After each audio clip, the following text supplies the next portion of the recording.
大家好，我係5A 班嘅石堅樂，今年係55週年校慶，今日就由我嚟為大家介紹一下堅樂建校嘅歷程啦。首先有個小熱身，就咁同你講司務道教士，你知唔知司務道教士係邊個呢？好，諗下咯。第二就係如果你知道司務道教士係邊個啊，咁啊再問下你司務道教士係邊度嚟嘅呢？咁有幾個選項啦，俾大家揀下啦。好，咁第三啦，就係堅樂中學嘅前身係乜嘢呢？又諗下咯。點解要有堅樂中學呢？我哋學校成立嘅目的究竟係乜嘢呢？呢度咁多條問題啦，可能都係堅樂同學咁多年入咗嚟呢度，可能4年、5年啦，甚至6年都冇了解過嘅答案嚟嘅。呢啲全部都係一啲迷思喺我哋心中，我哋平時冇時間去了解啦。而今日希望呢一個早會啦，可以為大家帶嚟更加多嘅資訊，俾大家更加了解我哋嘅學校啦。咁樣今日呢一個早會其實係基於我嘅一個發現㗎。我就喺圖書館度啦，發現咗一本校刊。呢本校刊非常之有歷史啦，係1987年至1988年度嘅校刊。咁當時就唔叫校刊，叫校報啦。咁係一個紙質印刷，咁樣佢同今日嘅校刊咧係類似啦。咁但係當時咧嘅校刊咧係多少少部分嘅。咁就俾我啦，就發現咗就喺呢一本校報最後嗰一頁有一個叫做徵信錄。咁係咩嚟嘅咧？咁徵信錄咧其實咧就係一個捐錢嘅一個名單嚟嘅。咁捐咩錢啊？呢個其實就係1987年咧，我哋學校成立嘅10週年。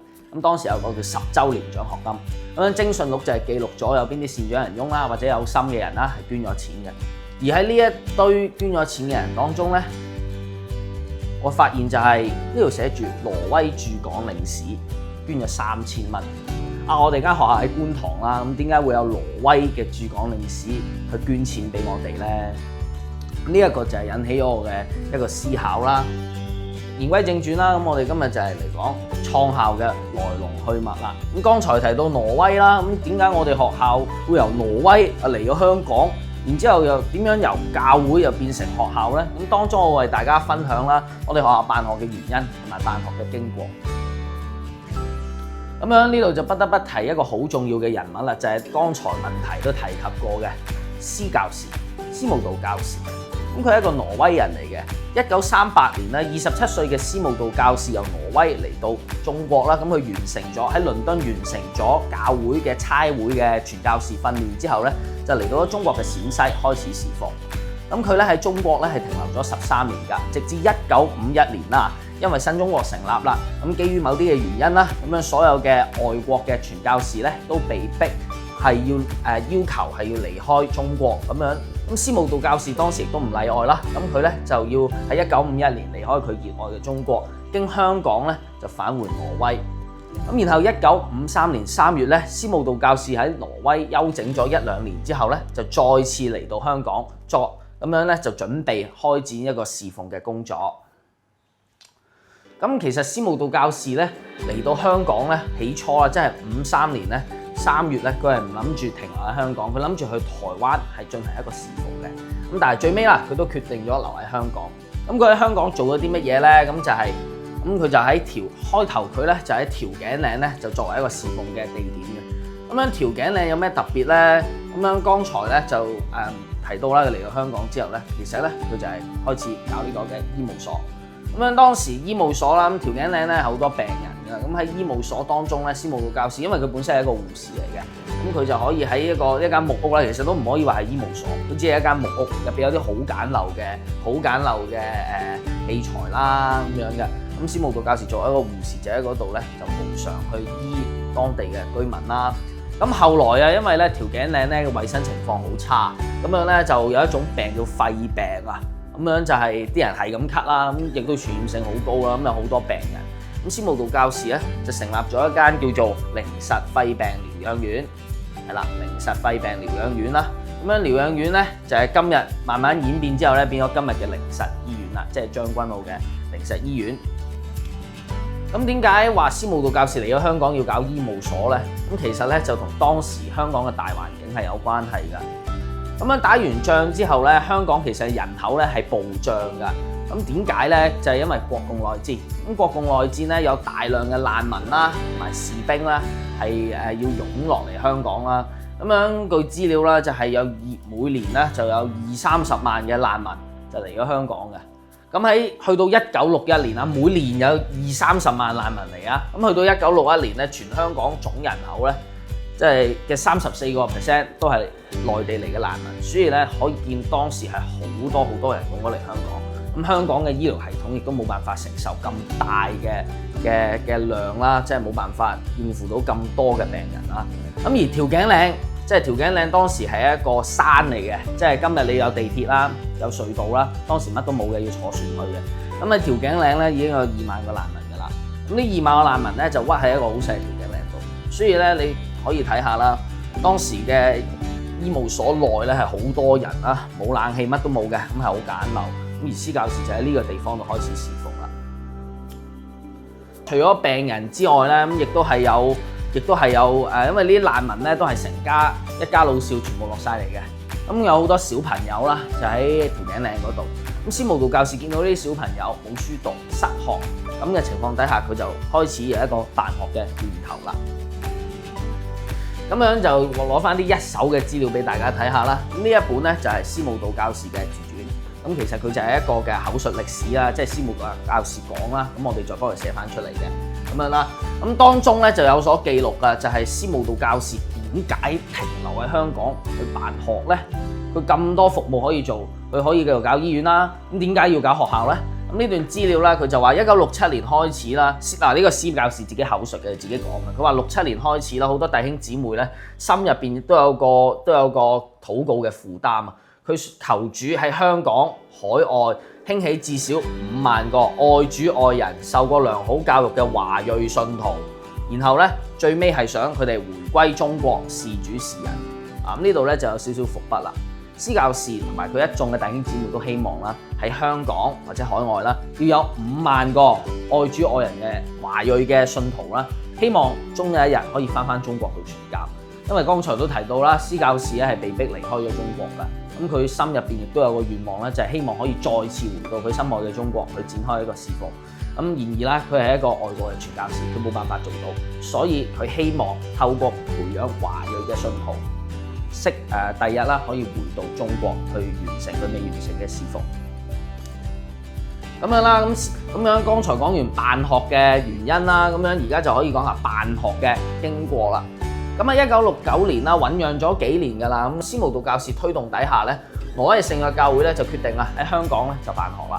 咁當時有間叫東海中英文中學嘅，咁係一間私立嘅學校嚟嘅。聖約教會咧就接手咗呢一間學校，將呢間學校改名就變咗做堅樂牧師紀念中學。咁校舍咧就喺牛頭角恆安街，咁係一個地鋪嚟嘅。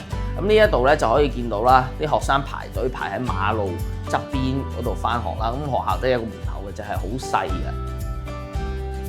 而當時呢間學校咧就存在喺1969年至1978年存在，即係運作咗9年啦，大概10年嘅時間啦。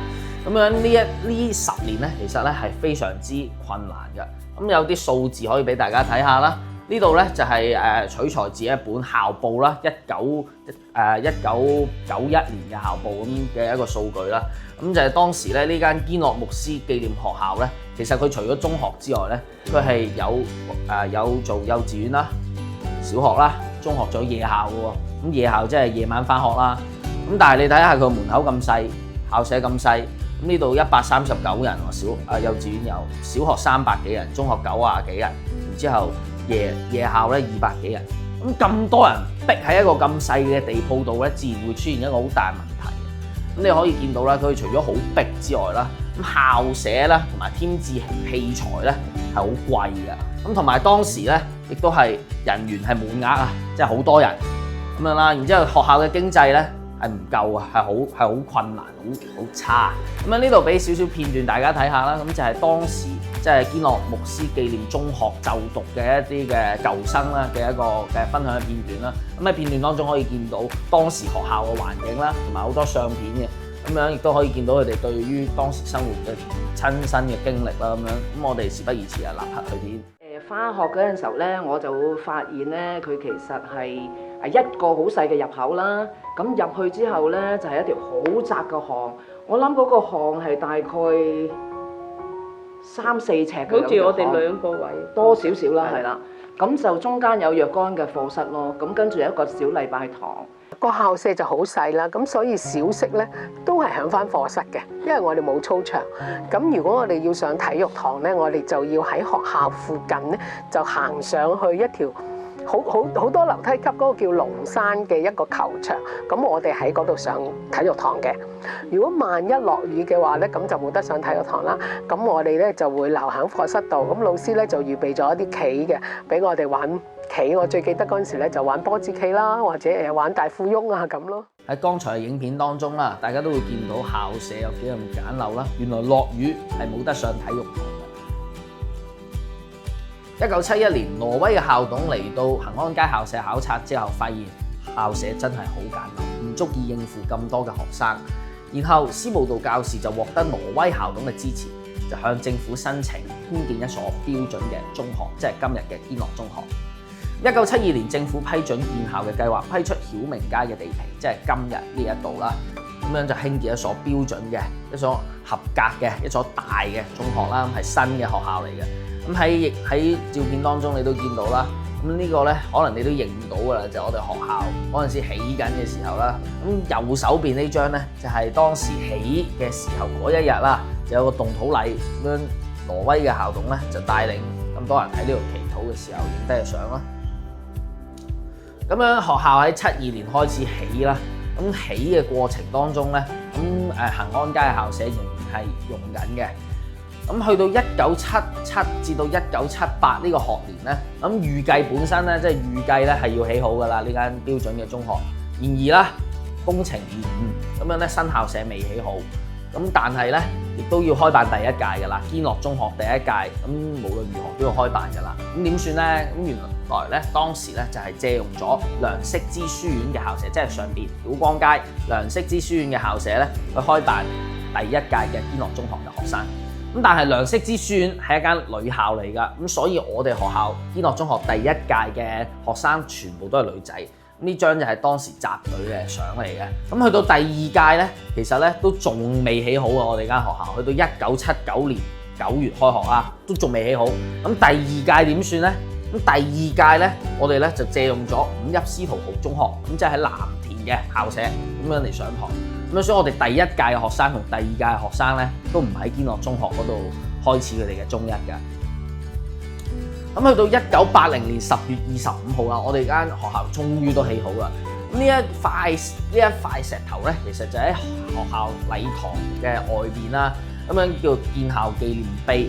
咁樣呢度有佢嘅碑文啦，咁佢就記載咗呢間學校咧係司務道教士嘅慷慨支持底下咧就成立嘅。